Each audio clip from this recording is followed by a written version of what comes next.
First day at work, you know, up in the Sheikh Nasser when I first moved here last April, he'd come up to Richardson. He lives about 45 minutes away. He'd come up to Richardson and hang out with me because I had no friends, or at least I didn't at the time, at least not in Dallas, and tons of friends everywhere else, but not Dallas.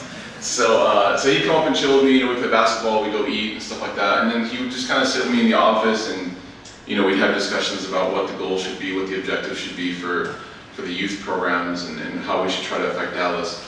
And as we're sitting there one day, there's a brother that he and I both know who approached us, and he said, you know, I really like to talk to you. And he knew Sheikh Nasser more than myself, but Sheikh Nasser kind of deferred to me and said, you know, Bill Murphy's here now as the youth director, so maybe you should include him on this conversation.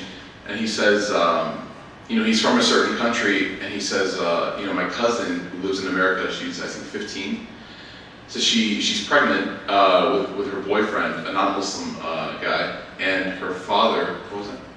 She was pregnant, and then her father was, or he said that her father was trying to book her ticket back to their country so that, you know, she could receive the consequence that wasn't allowed in this country.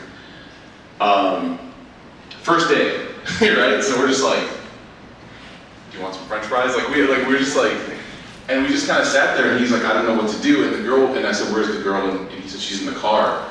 And then we kind of like, you know, she didn't feel comfortable coming in and talking about it, so she sat there, and so we kind of gave her some advice. So what I'm trying to tell you is that the situation is pretty bad.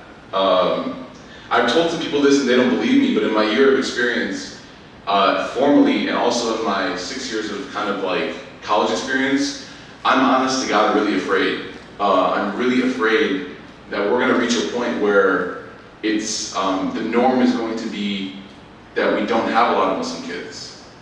Parents come to me now and say that the number one complaint is, I don't have anyone that my good kid can hang out with. And as much as kind of like a holier than thou attitude as that is, it's becoming the norm. That a lot of the quote unquote like good or practicing children are becoming very, very rare. They're like, you know, very, very, very rare. And so I'm honestly really afraid. There have been many sleepless nights where I've thought about how are we going to fix this problem. There have been many, many, you know, conversations with my wife where I'm thinking to myself, like, I feel like I'm one guy running around with like a cup trying to catch all these raindrops, and I can only catch a few, but I can see the other ones hitting the ground. And so I'm really, really asking all of you to sincerely consider, inshallah, whatever you can, whether it's full-time, whether it's part-time, whether it's volunteer. We need help. We need a lot of help.